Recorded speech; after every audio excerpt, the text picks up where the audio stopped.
जय श्री राधा रानी सरकार की, जय श्री कृष्ण भगवान की, जय माघ मास षठ तिला एकादशी व्रत की। आज हम आपको माघ मास के कृष्ण पक्ष की षठ तिला एकादशी व्रत की कथा को सुनाने जा रहे हैं। इस वर्ष 2025 में माघ मास के कृष्ण पक्ष की षठ तिला एकादशी का व्रत 25 जनवरी दिन शनिवार को रखा जाएगा। तो षठ तिला एकादशी व्रत की कथा इस प्रकार है। युधिष्ठिर भगवान श्री कृष्ण जी से कहने लगे हैं कि हे जगन्नाथ, हे श्री कृष्ण, हे आदि देव, हे जगतपते, माघ मास के कृष्ण पक्ष में कौन सी एकादशी होती है, उसकी कौन सी विधि है तथा उसका क्या फल है।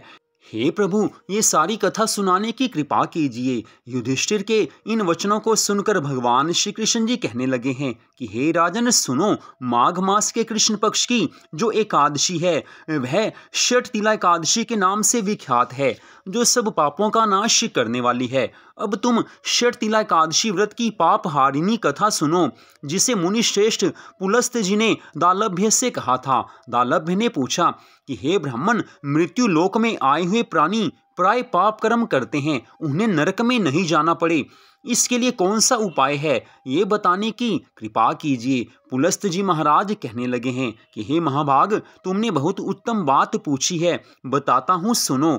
माघ मास आने पर मनुष्य को चाहिए कि वह नहा धोकर पवित्र हो, इंद्रियों को संयम में रखते हुए काम, क्रोध, अहंकार, लोभ और चुगली आदि बुराइयों को त्याग दे। देवाधिदेव भगवान का स्मरण करके जल से पैर धोकर भूमि पर पड़े हुए गोबर का संग्रह करे, उसमें तिल और कपास छोड़कर 108 पिंडिकाएं बनाएं। फिर माघ मास में जब आर्द्रा या मूल नक्षत्र आए तब कृष्ण पक्ष की एकादशी करने के लिए नियम ग्रहण करे। भली भांति स्नान करके पवित्र हो, शुद्ध भाव से देवाधिदेव श्री विष्णु भगवान की पूजा करे। कोई भूल हो जाने पर भगवान श्री कृष्ण जी के नाम का उच्चारण करे।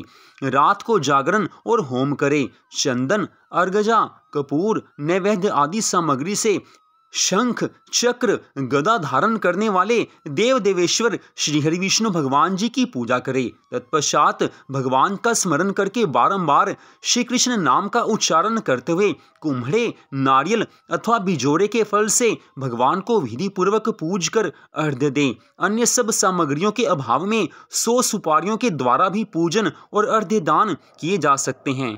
अर्घ्य देते समय इस प्रकार भगवान से प्रार्थना करें कि हे सच्चिदानंद स्वरूप श्री कृष्ण, आप बड़े दयालु हैं, हम आर्षहीन जीवों के आप आर्षे दाता होइए। हे पुरुषोत्तम, हम संसार सागर में डूब रहे हैं, आप हम पर प्रसन्न हो जाइए। हे कमल नयन, आपको नमस्कार है। विश्व भावन, आपको नमस्कार है। सुब्रह्मण्य महापुरुष, सबके पूर्वज, आपको नमस्कार है। हे जगतपते, आप लक्ष्मी जी के साथ मेरा दिया हुआ अर्घ्य स्वीकार करें।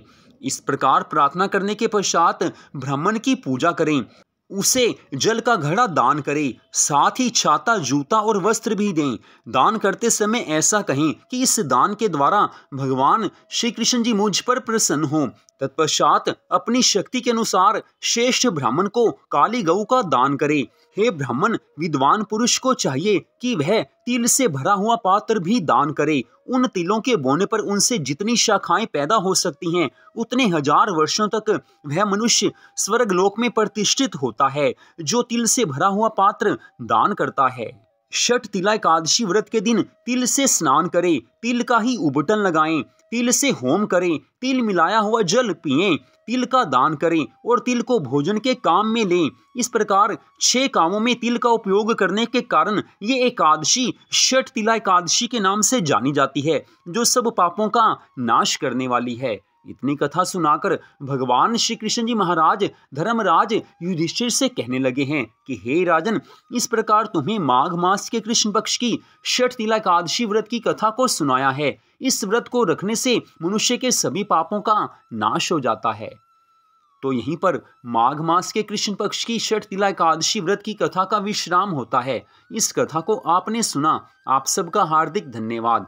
जय श्री राधा रानी सरकार की, जय श्री कृष्ण भगवान की, जय सद्गुरुदेव श्री बंसी वाले महाराज की, जय षठ तिला एकादशी व्रत की।